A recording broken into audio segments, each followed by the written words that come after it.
Hi, welcome to the Pursuit of Truth. So I wanted to bring you more of these audios that I've been getting from Sky News to show, to show humanity and the lack of it maybe, and the difference between those people who are going through the actual pain and suffering, like the Israelis from the massacre on Saturday, and the Palestinians, the civilians who are not connected to Hamas, who are going through the bombing and lack of food, water and electricity. And how they speak, when they speak about their experiences, they speak about, I think I titled it the last podcast, about suffering and the tortured soul and all those kinds of things. And the leaders of Israel, the leaders of Hamas, the leaders of the world, all talk about as if they don't feel it. They don't feel, the actual suffering. You don't see it upon their faces. You don't hear it in their voices. It's just like they're reading out a statement. And that's what I hope comes across in these things, that you can hear those differences. And that probably explains why we still live in the suffering world that we live in, why we keep having over and over again in our history, human history, all these different massacres and incidences and human beings killing human beings, man's inhumanity to man. I don't know. I just hope that people listen to these and then they can see, why are we fighting with each other when in our one existence? Why are we being like this? Why are we hating each other to the extent that we dehumanize these things, that we, that people get to the stage where they could pick up a gun and murder innocent people, burn people, rape them, children, elderly, kidnap people.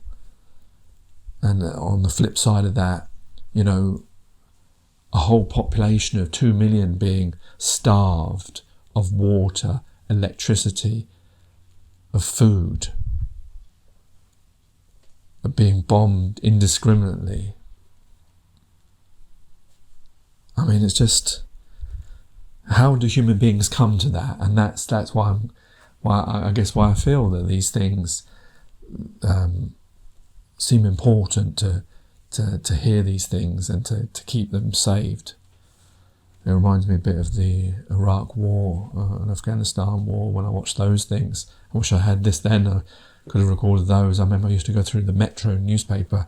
I don't know, I've still got it, where I circled all the times where they used certain verbiages to sort of, almost like in propaganda, that weren't factually accurate. It was just to flavour the story, to make you feel a certain way. And I feel the media does do this. At the beginning of the story, when I was talking about, why aren't they talking? And they're still not really talking in legal terms. Why aren't they actually pulling up actual Geneva Convention or actual international law codes and saying, well, just a minute, rather than just open the question of what about, the not giving them food and water, how do you feel about that? It shouldn't be that kind of question. It should be more factual. These are journalists. They should be doing their research, and it should have their, this is what the actual law says. This is the International Handbook or the Geneva Convention, and it says this exactly. How do you answer that? Because then you're asking them to talk about policy that they have to then say something. And if they're saying, well, how are you disregarding that? If it's written there and you're meant to follow it, and those people who are supporting people not doing it, and I think this is the problem. This is taken away from the massacre that happened in Israel, because people are seeing what's being done, and it is very difficult then.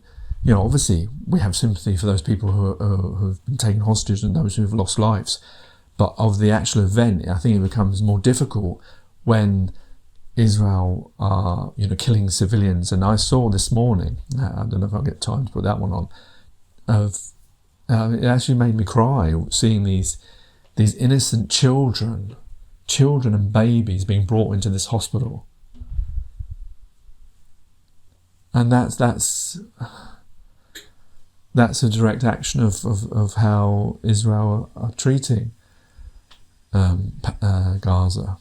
And that's the problem, I think, because, like I said previously, I know the problem is because both sides have lived in this conflict for generations, and it's brought out that dehumanization. It's made them hard, both sides, that they can't compromise and just live in peace on a piece of land that no one really can own.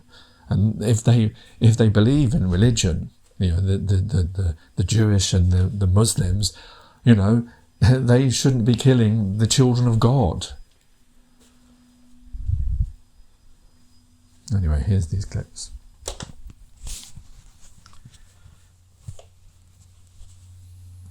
The writer and journalist, thank you for your time this afternoon. Thank you. Thank you very much. All right, let's bring in Dr. Yada Hawari, Senior Policy Analyst at the Palestinian Policy Network. Dr. Hawari, thank you very much for making the time. I'm sure you heard what Gideon Levy was saying there, and I presume you agree with much of it. Have you been in touch with anyone in Gaza in the past couple of hours? Can you give us a sense of how people there are at the moment? No, I haven't been in touch with anyone in Gaza because most of the people I know in Gaza do not have any power. They don't have electricity. They've run out of battery on their phones and on their laptops. I mean, that's the least of their worries. What's even more worrying is the fact that the hospitals will very imminently run out of power, run out of life-saving support for so many injured people. But this is deliberate. The Israeli regime does not want people to know what is happening in Gaza. They are inducing a full media blackout. Well, you spoke to a professor, a doctor that was working in Gaza, who mentioned the fact that medical supplies are running out earlier. Now, there is talk, as you will know, Dr. Hawari, of a humanitarian corridor being opened, the US pushing for this. I mean, it's essential, of course. How optimistic are you that corridor could open and civilians could get out of Gaza? Well, listen, I think, absolutely aid needs to be let in. Crucially, the siege needs to be lifted so that, Palestinians have access to food, water and power supplies. But the fear with the humanitarian corridor for those wanting to escape bombardment is that they will be permanently exiled.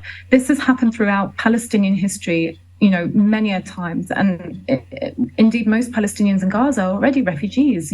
They've been refugees several generations over.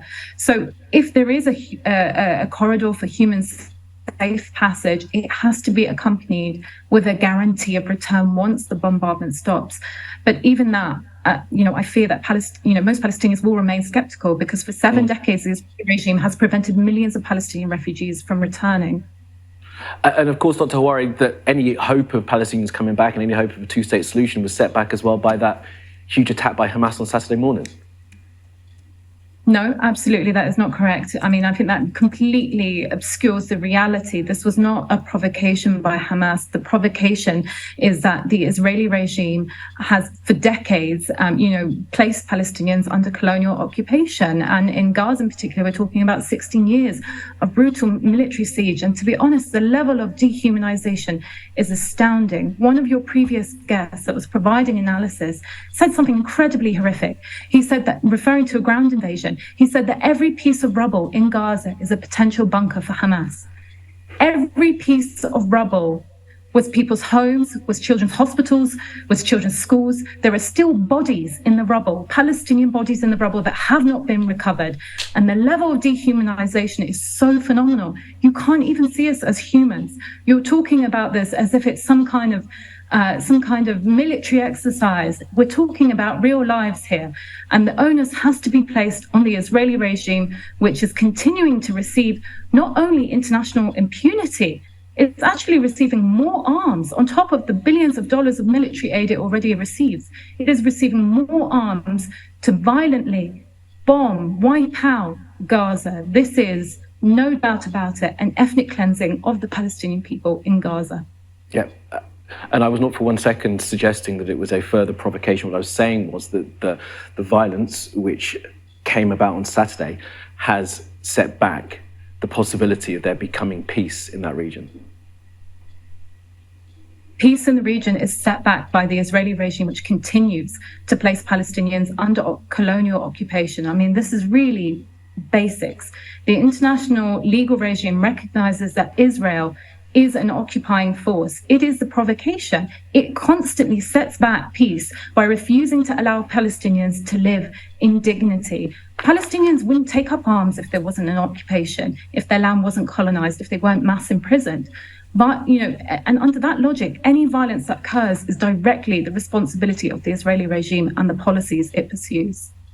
I did read something that you'd written a short while ago, Dr. Hawari, back in the summer, talking about sort of the failure of any kind of political process and the sort of failings that Palestinians have suffered. I mean, the Palestinian people don't have many places to turn.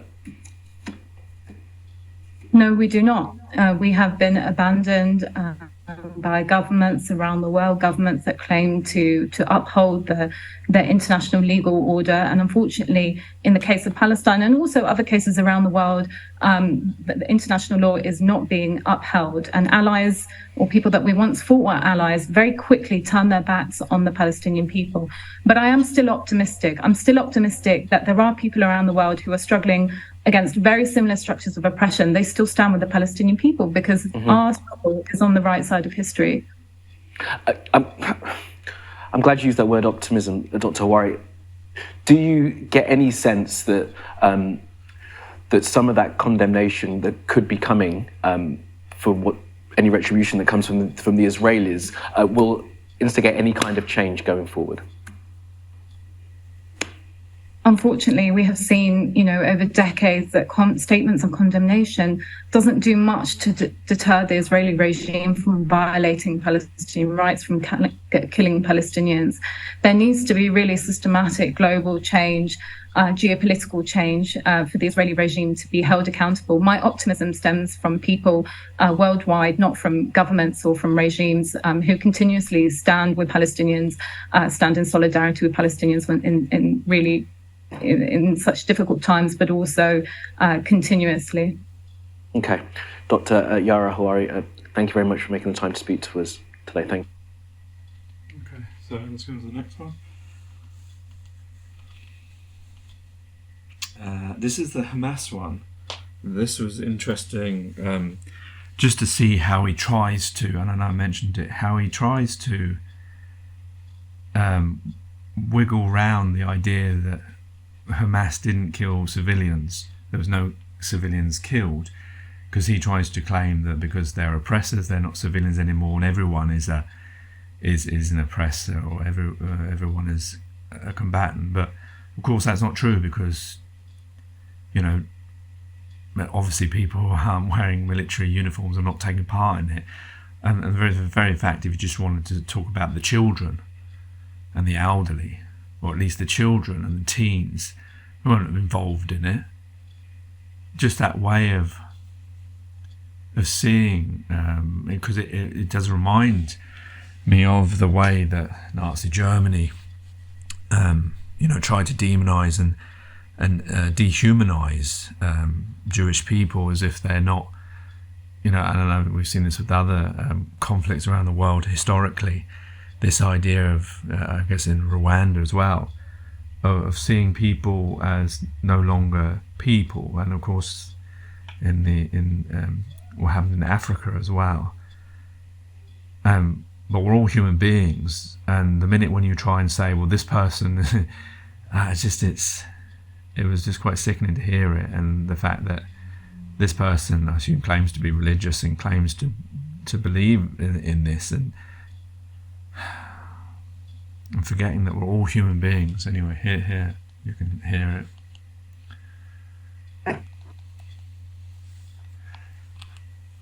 Forcing what it calls a total blockade and siege of Gaza, cutting off supplies of food, water, electricity and fuel to a population of around 2 million people.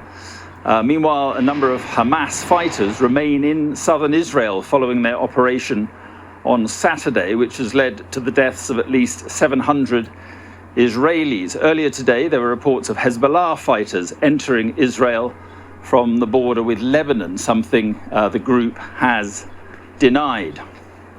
Well, Dr. Bassem Naim, Hamas's head of political and international relations, joins me now from inside Gaza. And answer me this first of all. How does murdering hundreds of women and children and massacring young people at a music festival and kidnapping innocent civilians further the cause of the Palestinians? Thank you very much.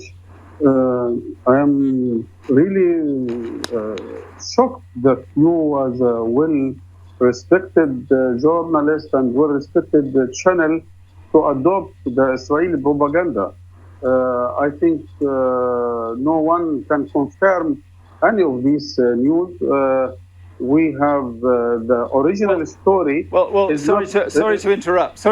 Are you saying that civilians have not died? We didn't kill any civilians.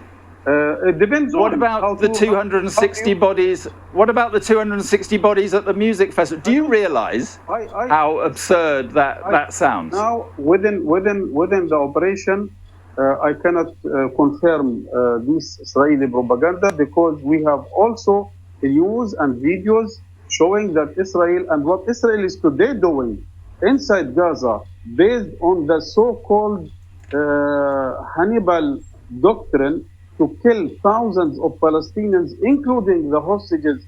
And this is an adopted doctrine by the Israeli army. Hang on. Israel is just sorry to interrupt you, but Israel says more than 700 civilians have been killed. They have been appearing at hospitals, in morgues. The Israeli military have released pictures of some of the 260 bodies at a music festival.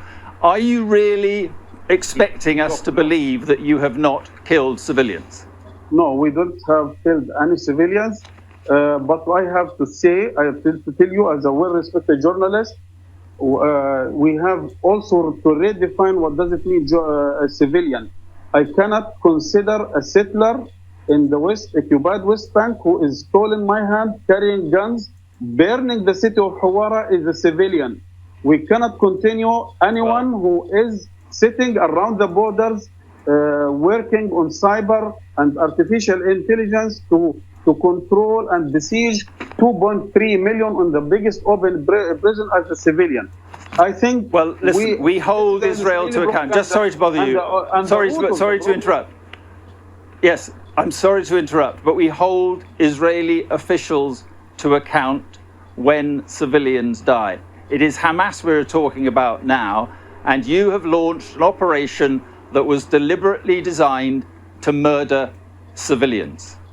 No, sorry. We have responded to a 75 years of occupation. We have responded to a 17 years of a suffocating siege, killing silently 2.3 million Palestinians. We have responded to the total control and humiliation and insulting Muslims around the world by the incursions of settlers to the mosque.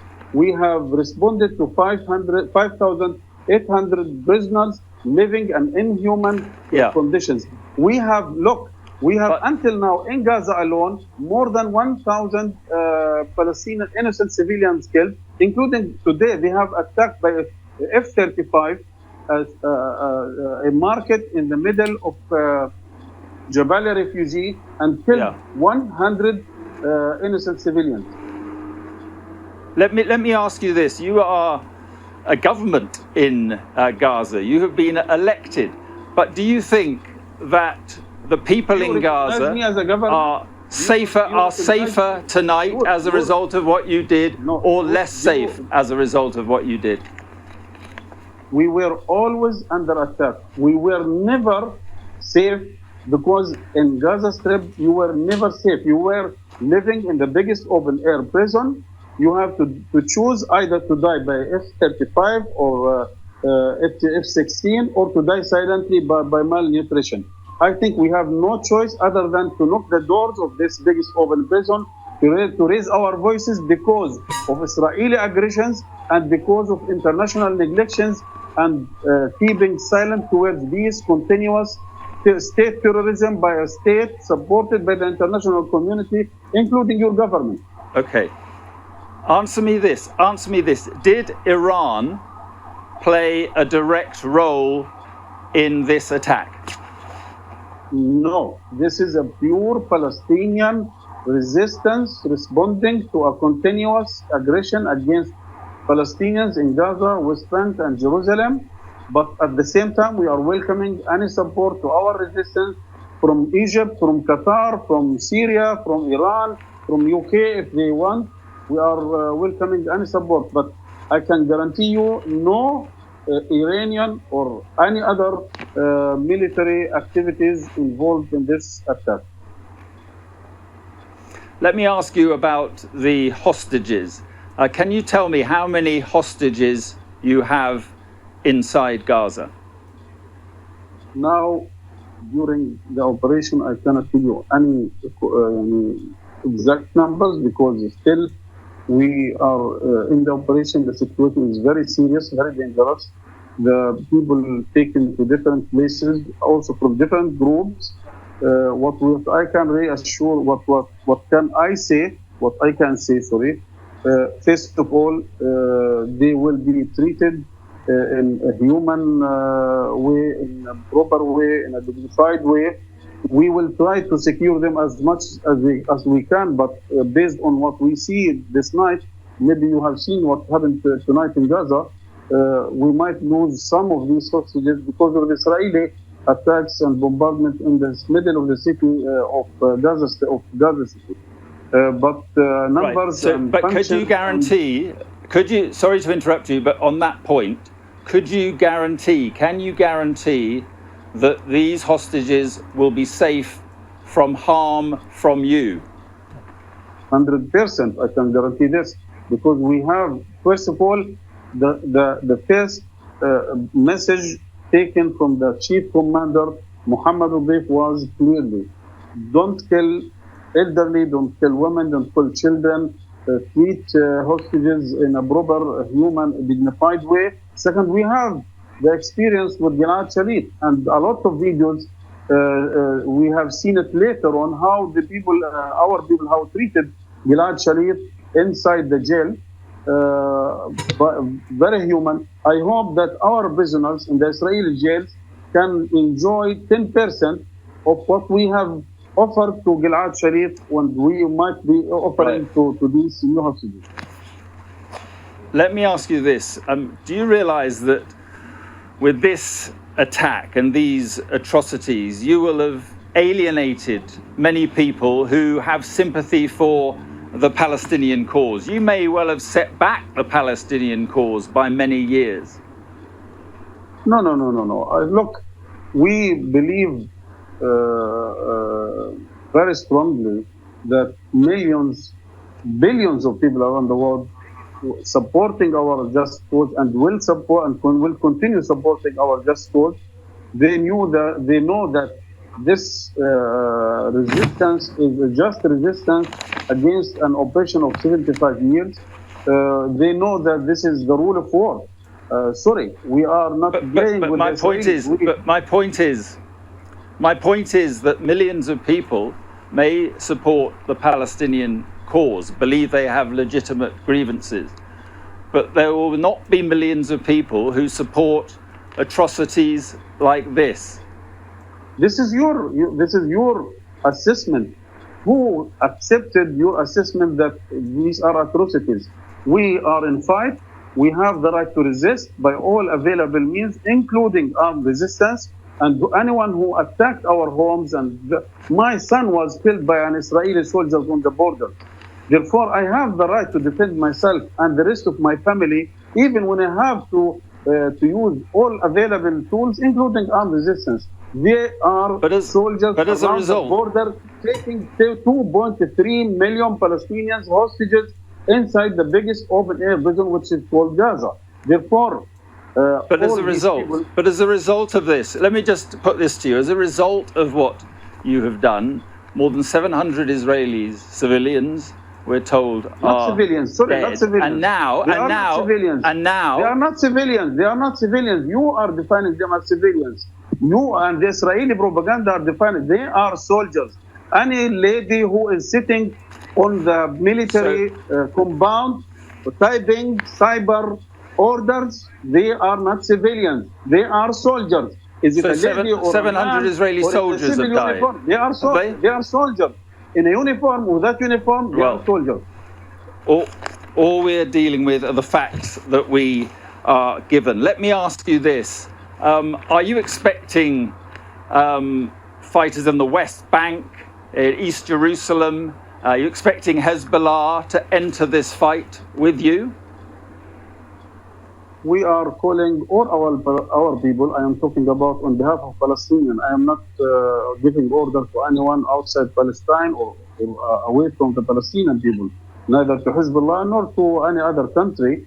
We are calling all our people in the Gaza Strip, in the West Bank, in Jerusalem, inside Israel itself, to stand up and to support the resistance of our people in Gaza Strip. Therefore, we are expecting sooner or later that they will join this battle, and Israel will not enjoy any security or prosperity or safety as long as our people are not secure or safe. But at the moment, you're facing a situation in which the 2 million people you represent in Gaza are going to have no fuel, they're going to have no electricity, they're going to have no food, and they're going to have no water. Is that representing the people of Gaza? Is that looking after the people of Gaza? You are, so look, you are describing the situation of 17 years. We haven't, along the last 17 years, we haven't electricity, we haven't water, 80% poverty, 80%, 60% unemployment rate, 55% malnutrition. We have around 70% of our population are young people who have no vision, no future, no horizon of any better life in the future. Therefore, you are describing the already current situation. We are knocking the doors of this biggest open our prison to have a better life or to die in dignity. We have two choices: either to have a better life, dignified life, or to die in dignity.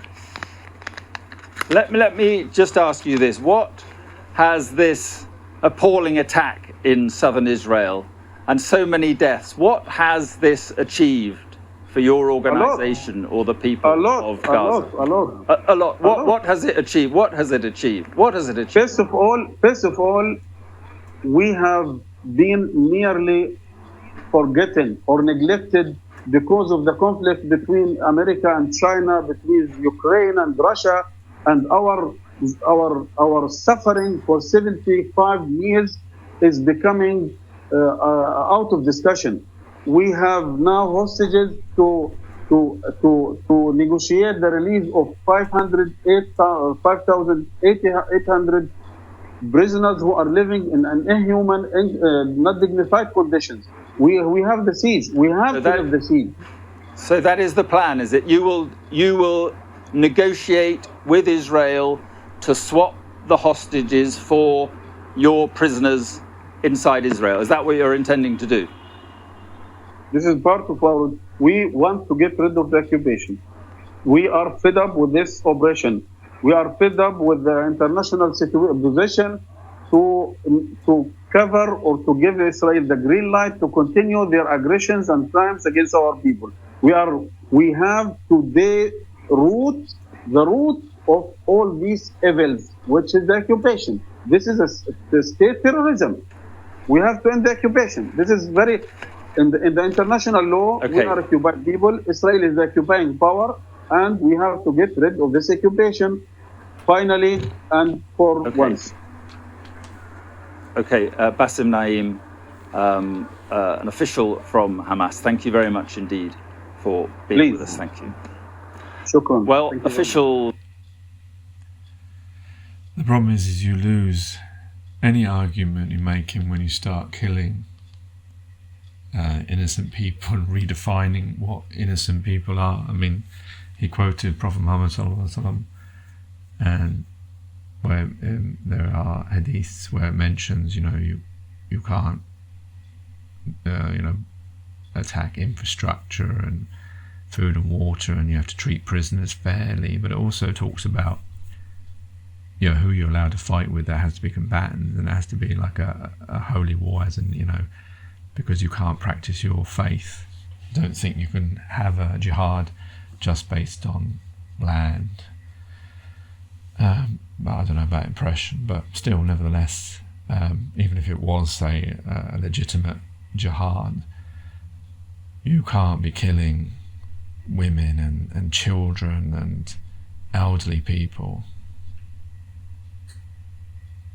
But that's the state they've got to, where they believe that, you know, it seems like what he's saying, that anyone who's basically Jewish, because they're living on land that, you know, historically was Palestine, that now they're settlers and they're fair game. But you don't know, like, you know, there was a famous hadith about Abu Bakr killing someone in a war, and he came back and told Prophet Muhammad sallallahu alaihi wasallam, and Prophet Muhammad sallallahu alaihi wasallam told him off, you know, and said that about, well, how do you know what was in his heart? Why did you? I think the prisoner asked for forgiveness and said they wanted to join Islam, and Abu Bakr killed him. And Prophet Muhammad sallallahu alaihi wasallam said, how do you know what was inside his heart? You shouldn't have killed him. And that's the same, like, killed innocent people, and but the fact is the fact. You've forgotten that these are actually human people, humans just like you, with families just like you, with aspirations and dreams, and we're all prisoners of the place and time and culture and everything that we're put in. You know, if you were born somewhere else, you'd have a different set of values and thinkings. I don't know, it's just sad to hear that kind of talk. Here's the next one. Right, joining me now is Francesca Albanese, UN reporter on the Palestinian territories. Thank you very much indeed for joining us. And I just wonder, first of all, do you condemn the horrific attack by Hamas? Yes, of course. Of course. Why are you asking? I already condemned the horrific attacks. I condemn targeted attacks against civilians many times before, and so I continue to do. In the same breath, I continue the indiscriminate attacks against civilians that is occurring in Gaza. Yeah, and do you support the right of Israel to hunt down and to capture those responsible for this? The technical language that you're using is self-defense. Self-defense has rules and doesn't entail indiscriminate attacks against civilian, nor starvation, nor indiscriminate destruction of civilian and other essential infrastructure. So there are limits that international poses to self-defense, and they're quite stringent. Every attack, not just the military operation, during the cycle of each attack, the principles of distinction, precaution, and proportionality must be strictly observed. Well, we just had an Israeli minister on the program just a few moments ago saying that their intention was very clear. It was to wipe out Hamas, and they won't be holding back. And that when I asked him about the cutting off of power and fuel and food and so forth, he said there's no regrets, and they would be doing that. They have no regret for the commission of war crimes. The full destruction that has been declared is an intention to commit war crimes and worse. Starvation is a crime and might lead to a crime against humanity. So look, let's talk about the broad.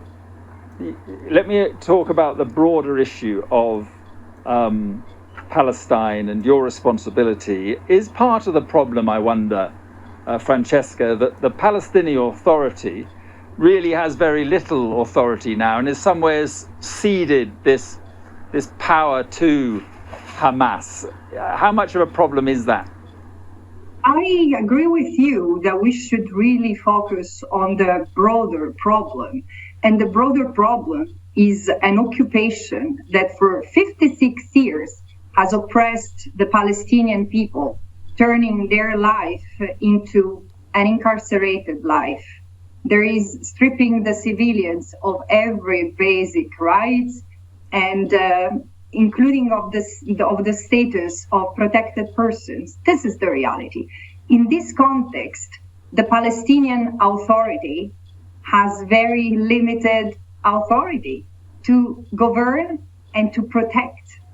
Is there nominally as part of, because of the Oslo agreements, as part of the occupation that has never been relinquished over the occupied Palestinian territory, including West Bank and East Jerusalem and the Gaza Strip. Yeah, no, but that's my point, that power, or my question really, that has power now been ceded to the extremists, and isn't that, one of the big problems here at the moment? I don't think that power has been ceded. I think that the fragmentation that has been imposed intentionally or de facto by the status quo and the occupation is such that one part of the West Bank not only is largely controlled by martial law written and enforced by Israeli soldiers, with limited presence of the Palestinian Authority, which in any case has never translated into the protection of the Palestinians living in the West Bank, let alone the East Jerusalem. And Gaza has been de facto under the control of Hamas since 2007 or earlier. But one of the problems is that it's been many, many years since there have been elections, for instance, within the Palestinian Authority areas. The problem is not, it is not just the lack of election. The problem is the continuous presence of an occupation that has been the vehicle to build more colonies, to confiscate more land, and to turn, as I said before, no need to repeat, life of the Palestinians impossible. It seems to me that we are avoiding the main question. Impunity has reigned over the occupied Palestinian territory. Of course, this has led to structural violence that, of course, is oppressive, repressive, and generates violence as a response. This mandate has denounced the possible consequences, the risks attached to this for 20 years. But we are talking about this in the light of an appalling terrorist atrocity committed by Hamas. My final question, I think, is how worried are you that this could spread to the West Bank and to other areas? The conflict that is raging now, very serious one. How worried are you that it will spread? I'm very worried that the violence that is spreading now is getting totally out of control. But the war didn't start 2 days ago. The war has been ongoing as a form of aggression against the Palestinian people. Within this dynamic that cannot be ignored, Israel is the occupying power. As insofar as it remains the occupying power, it has responsibility toward the Palestinian population, which seems it has relinquished de facto. So the solution cannot be found by continuing to avoid international law and the limits and the obligation it imposes, including to end the occupation and to end the colonization of the occupied Palestinian territory with all it entails. Okay, Francesca Albanese, appreciate your time. We're going to go off to America because Joe Biden is about to speak, but thank you very much for coming on the program. So let's go over to Washington, to the White House. Our correspondent Mark Stone And Mark, are we expecting him? Anyway, that's not Uncle Joe. Yeah, it's interesting how Matt Austin, he doesn't like it when people go against his worldview, is it? I've noticed that a lot. It really irates him. He gets flustered and annoyed when people challenge his confirmation bias. But yeah, it was just how he was trying to get away from the points that she was making. And a lot of journalists like to do that when it's not going the way they want it to. They want to go, oh, we're running out of time, or I don't know why they're so worried about us, making up our own minds. Anyway, here's the next one. To where it is now, and look at other things, possibly humanitarian corridors, and from an American and Israeli point of view, hostage release. Okay, Alistair, for now, thank you very much indeed. Just a little bit of breaking news from the UK. 2 Jewish schools are to close in London tomorrow in what they say is the interests of the children's safety. So 2 Jewish schools to close in London tomorrow. Well, joining me now is Jan Egeland, head of the Norwegian Refugee Council, who was involved in the negotiations also leading up to the Oslo Accords back in 1993. Thank you very much indeed for being with us, and I apologise that you had to wait while Anthony Blinken was speaking there.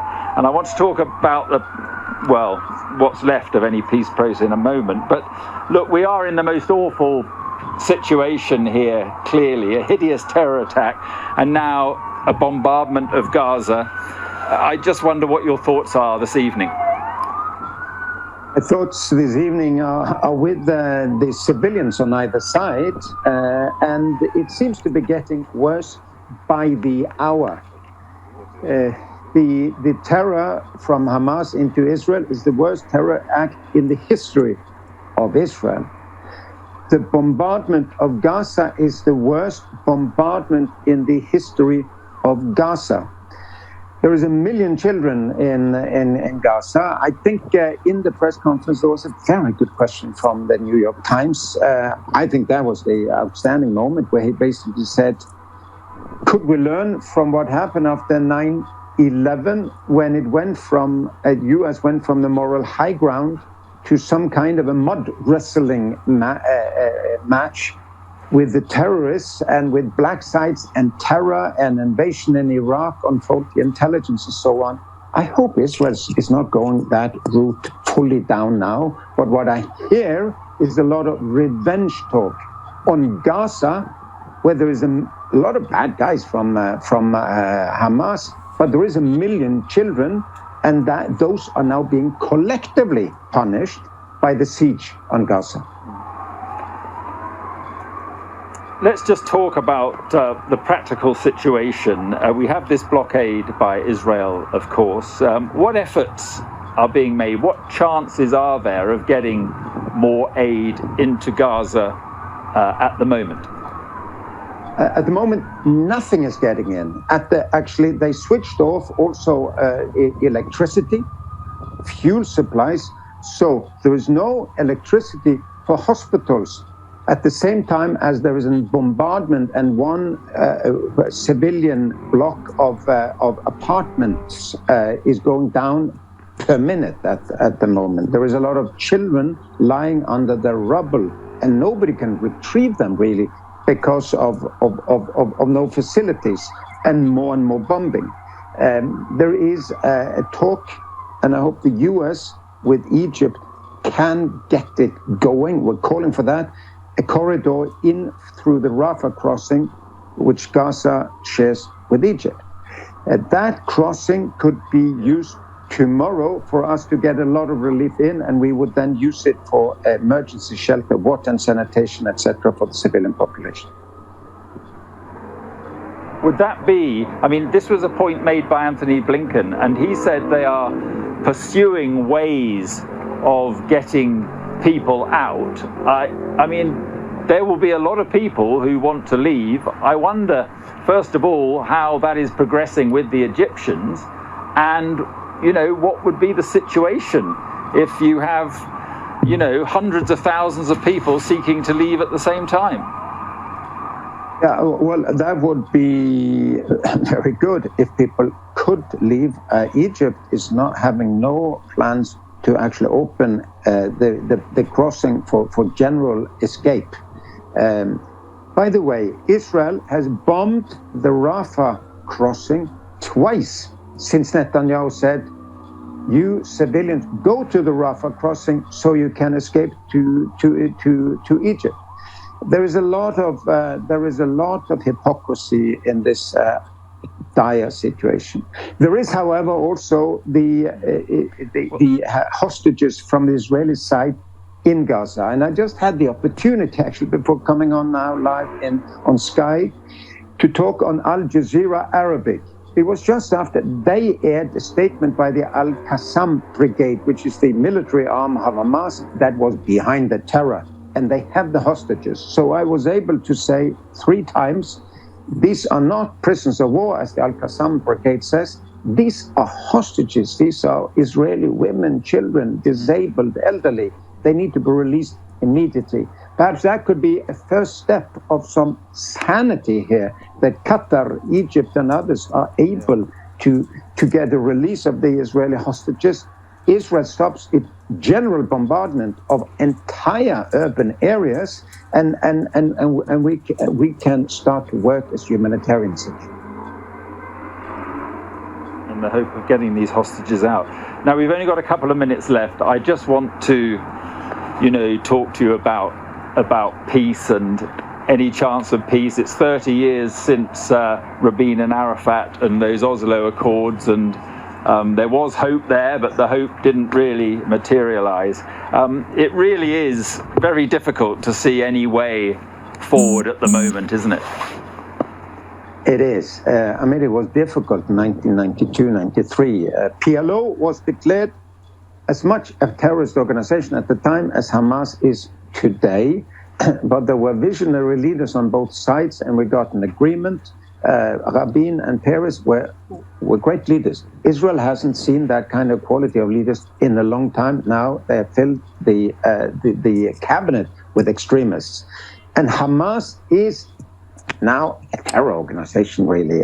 They were at the time, they were then with that, not doing that much terror for a while, and now they're doing the worst terror in the history of Israel. Of course, it's much worse now. There is also more illegal settlements on occupied land from the Israeli side, but we cannot give up hope. So my appeal at the 30th anniversary is the United States, Egypt, and the Arab Gulf countries have to take the lead in pushing incapable parties to reach out to the negotiating table and there hammer out an agreement, so we avoid this cycle of violence every second year, another war between the two people. It's not in their mutual interest. Okay, Mr. Egeland, we've got to leave it there, but thank you very much for being with us. I appreciate your time. Right, we'll move on from our question to this one. Going to try to help secure the release of hostages kidnapped by Hamas and improve the prospect of a safe passage of Gazan civilians ahead of a possible Israeli ground invasion. Well, let's talk to Daniel Levy, who's president of the US Middle East Project and a former Israeli negotiator with the Palestinians.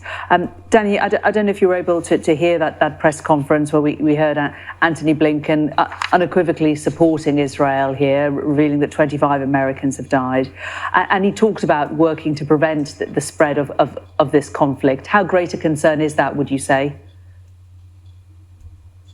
Well, it should be a huge concern, because it shouldn't be so difficult to hold simultaneously the two thoughts that the militant attack on Israeli civilians was unconscionable and devastating and a violation of international law.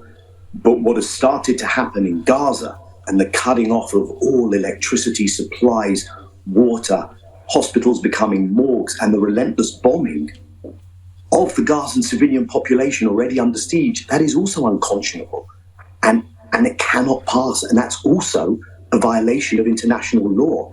And we need to respect the fact that self-defense and even conditions of war are still conducted according to rules. Now, we haven't heard that from the UK government.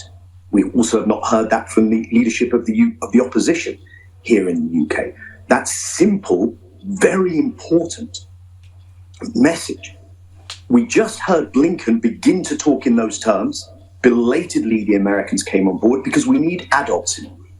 Israeli security is not going to improve by killing and starving innocent Palestinian civilians. So if we're going to get to a place where there's a chance of bringing back the hostages, where Israel limits its actions to what is legitimate within the rubric of self-defense, we will need adults in the room.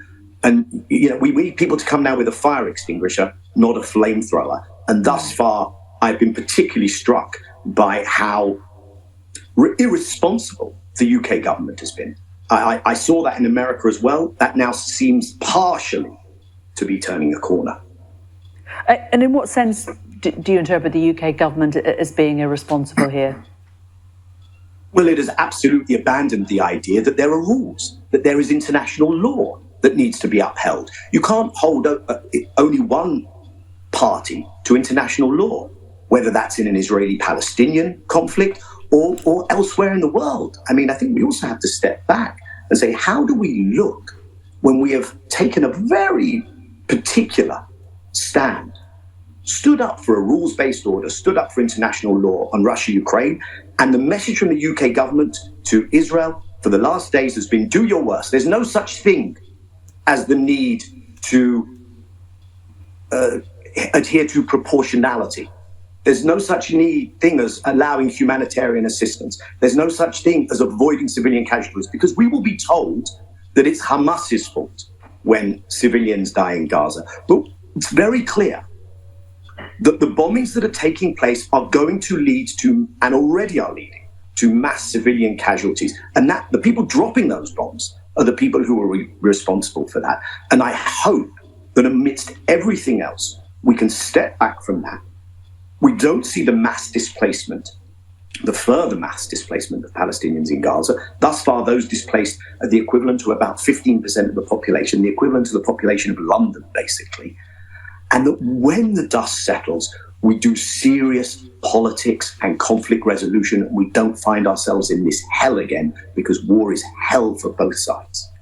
And Daniel, someone who was a former Israeli negotiator with the Palestinians, what negotiations up to now were actually going on? And the fact that Israel, it seems, weren't really involved in wholesale negotiations, how key was that to what then happened at the weekend, do you think?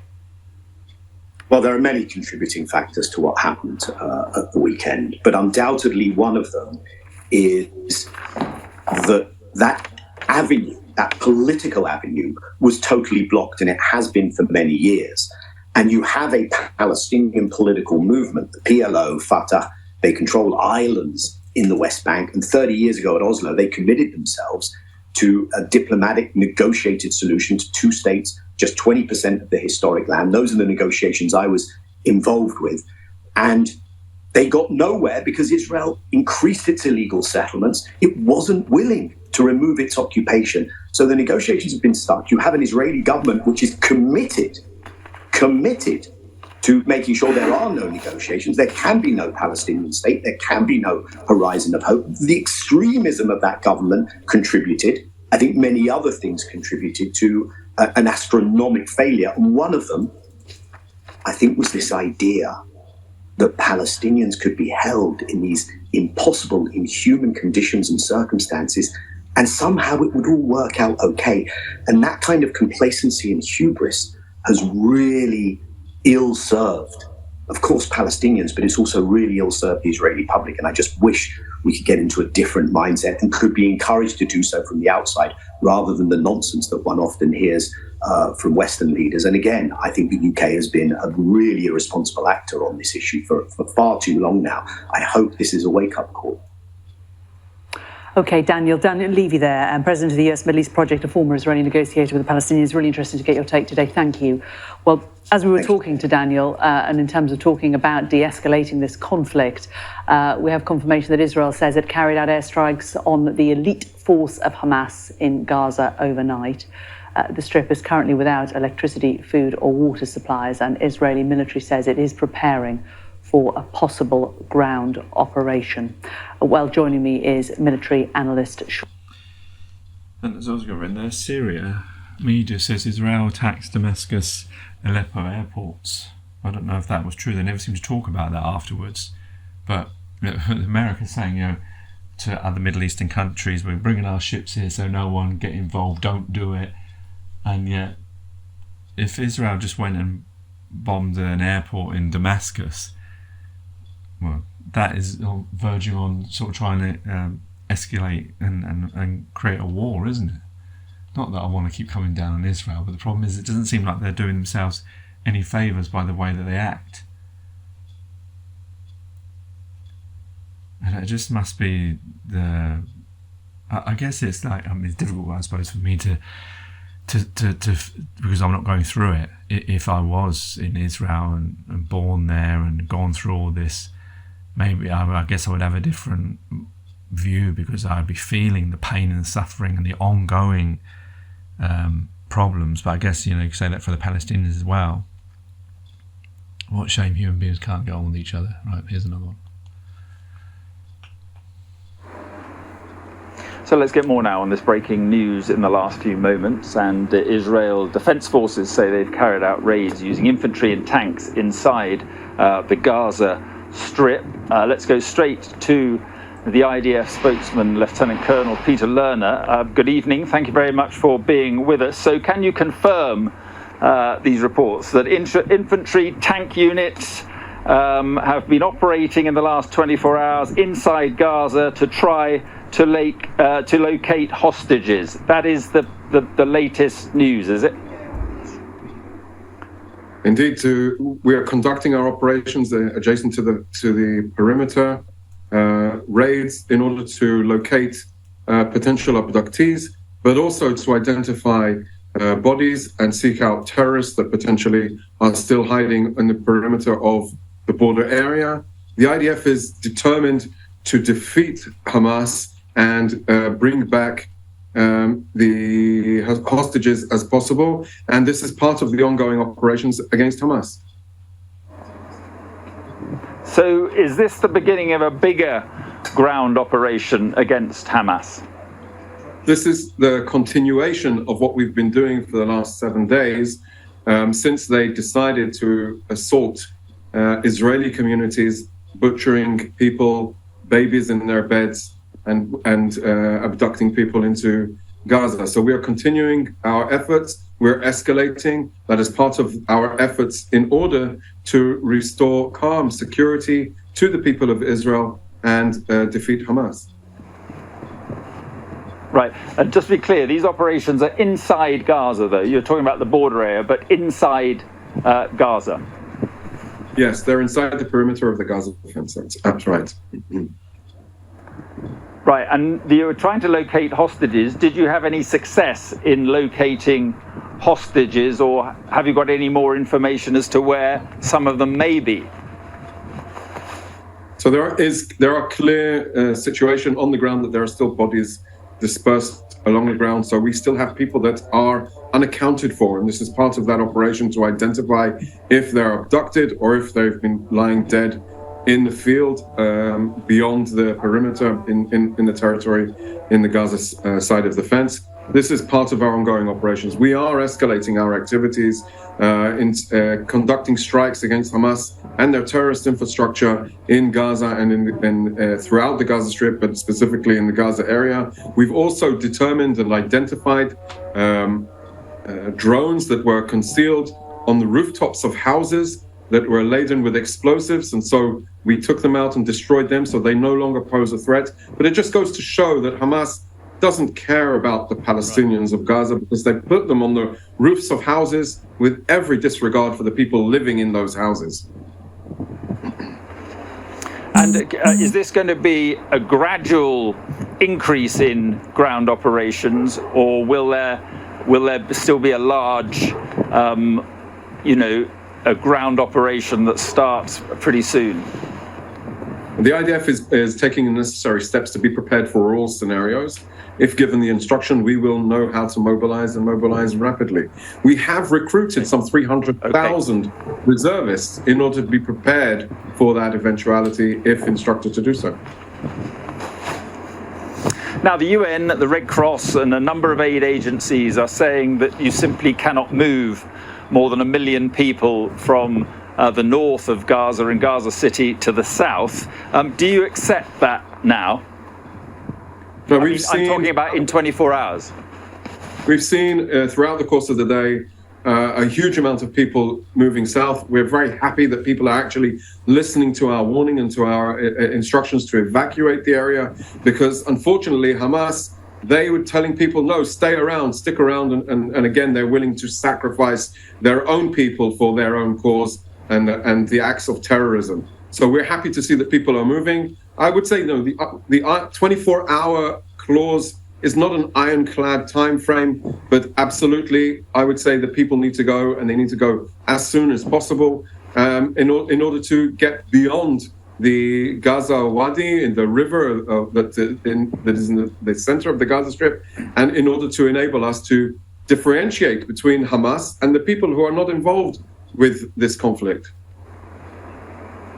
Well, it's interesting you say it's not an ironclad timing, because there is one IDF spokesman who has put on social media that Israelis will refrain from touching the route marked on the map until 8 p.m. tonight, which is local here, which is in about 20 minutes time. So that there is some flexibility. You're putting that timeline back.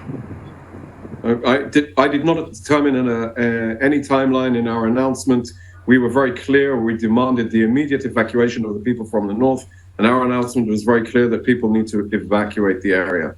We're happy to see that throughout the day people have adhered to that and not listened to Hamas and their genocidal efforts to maintain and leave people in potential risk of being caught up in this conflict. But the aid agencies are saying it's very difficult to do this without serious humanitarian consequences. It means emptying, for instance, Al-Shifa Hospital, the big hospital in Gaza, and many other hospitals in Gaza, and moving patients down to the south where no doubt hospitals are full. Do you really think that that is going to be possible, Colonel? Here's what I know. When the communities of southern Israel were under attack, we evacuated everybody. We did the responsible thing. The question is, what is Hamas doing for the people of Gaza? We are telling the people to move. They need to move. That is the responsibility of the individual. And I would say the organizations can assist that. They can help the people. They can do everything they can. And as you're showing now on the screen, we are seeing the people being evacuated. And that, I think, is what is most important at this time. Colonel, the IDF has been saying in the last 24, 48 hours that you're doing your best to avoid civilian casualties. Well, 1,500 are dead, according to the Gazan authorities. What will it be like when you intensify the operation? You're quoting Hamas authorities, just to clarify? I'm quoting the Gazan health authorities. That's all we've got to go on, Colonel, I'm afraid. I mean, it's Hamas. It's part of. We're not in there. We can't report from in there. So Hamas are utilizing all of the tools at their hand in order to create a sense of crisis. And indeed, there is a crisis because they attacked Israel. They slaughtered our people in their beds. And this is the situation they are facing. We will not accept this. This is a situation where the people are paying the price. And indeed, the responsibility for the well-being of the people of Gaza is primarily on the Hamas's shoulders. They are going to pay the price. The people don't need to pay the price.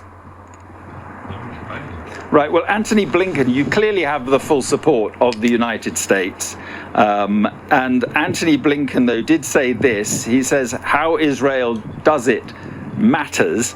Democracies distinguish themselves from terrorists by striving for a different standard even when it is difficult. What do you make of those words from Anthony Blinken in Israel yesterday? I agree, and there is no daylight between the Israeli perspective, the IDF's perspective, and its colleagues in the US.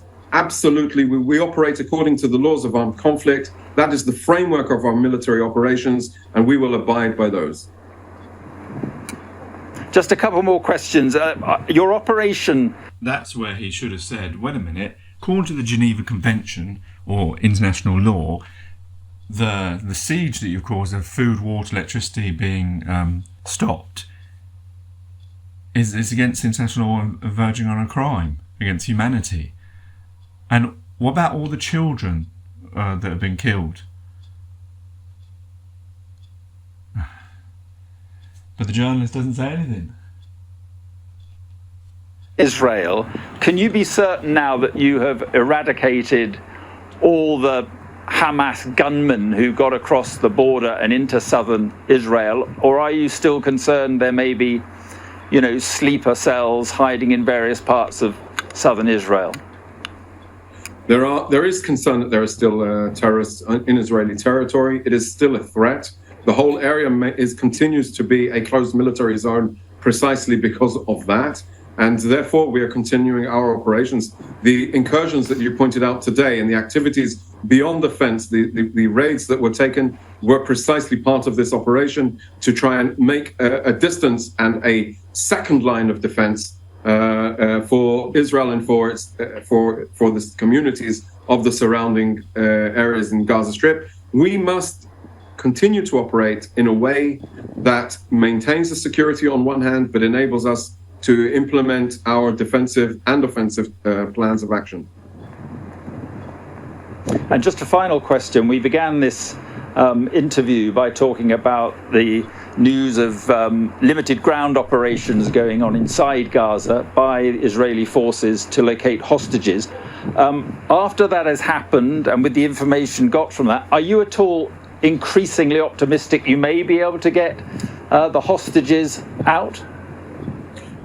So I don't want to talk about feelings about optimism. I'm talking about practicalities of life and of military operations. We have boots on the ground to try and seek out terrorists and find the people that are still missing, people that were abducted and have not been accounted for since the terrible attack, the massacre of last Saturday. And we have the Air Force operating and the Naval Forces operating and artillery operating against Hamas and their positions, their command control, their leadership, their terrorist infrastructure, and everything that they utilize, from the leader at the top, Yahya Sinwar, to the last fighter that chose to infiltrate and penetrate our borders. We are continuing our operation and seeking them out. And just one final point. Our Defence Secretary told me this morning that it was highly likely that British nationals were among the hostages, or British Israelis were among the hostages.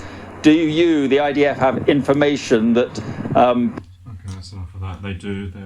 Since then, they've found that there are... I think this will be the last one now. Was that this will pass peacefully today? Protest.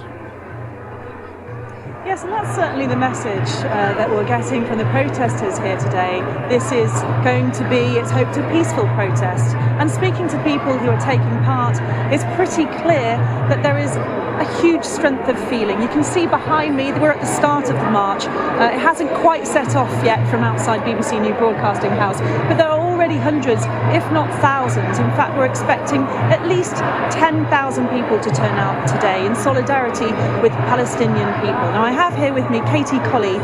You're a Jewish lady who has travelled down from Hastings to be here today. Just tell me why you felt like you needed to be here. What we're seeing today is what undoubtedly a genocide in Gaza. I have friends in Gaza. This was given to me by my friend Raja, who is even now sheltering with her 5 children without food or water as the bombs rain down on them night after night after night, not knowing if they're going to live through to the next morning. Civilized nation on earth would agree that depriving children of food and water is acceptable. I'm here because I'm a human being, and anyone with a conscience believes that a civilian population should never be punished in this way. It's collective punishment, it's a war crime, and unless we stop it, unless we get out there and say something, it's going to end up with thousands losing their lives. Can you put into words how you feel about the loss of life on both sides? Every life is precious, but the root of this violence is the occupation. It's not complicated. It's a settler colonial state imposing apartheid and oppression on an indigenous people. And that's wrong everywhere, for anybody. And it has to be true that all the Palestinians want is freedom. And we must support that in equal rights. And I stand up here, I'm so pleased to see so many of my brothers and sisters with big hearts who know the truth. And the Western media has a duty now to tell the truth about what's happening, because I am seeing the worst horrors I could ever have imagined. I grew up in the shadow of the Holocaust, and we said never again, and that means never again for anyone. And I beg of anyone, if they have a conscience, get out there and speak and demand your leaders speak. There seem to be, of course, deep divisions on either side, but you've come out today and you were telling me earlier that this is about being a human, a fellow human being. I'm so thrilled to be here among my brothers and sisters who can see the truth, despite all the propaganda and the lies and the bias and the prejudice that we see in the Western media. It has been, quite frankly, an appalling week. What would you like to see the UK government do now? They must demand a ceasefire. They must demand that Israel stop bombing children and stop burying them under rubble. They must demand a humanitarian corridor so aid and medical supplies can get in. They must demand they have electricity. They must demand that there is food and water. This is an emergency now, a crisis, and people must rise to it. Thank you so much for your time, Katie. Thank you. So you heard there strong words from Katie. That's echoed across most of the people that we've spoken here today. There is a real sense that people want the UK government to step in to really... And there you go. And since then, they have actually, Israel has started the water again, but after 7 days of not having it, I don't know. I think that's enough for now. I don't know.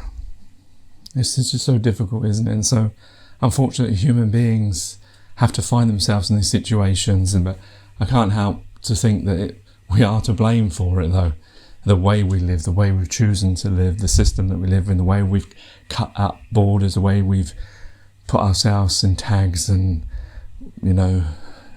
minimised ourselves rather than looking at us as a collective, as human beings, as that lady said. And that leads to these things when you forget that we're all one. We're all human beings. And we all have only one existence. Take care, take it easy, God bless and peace.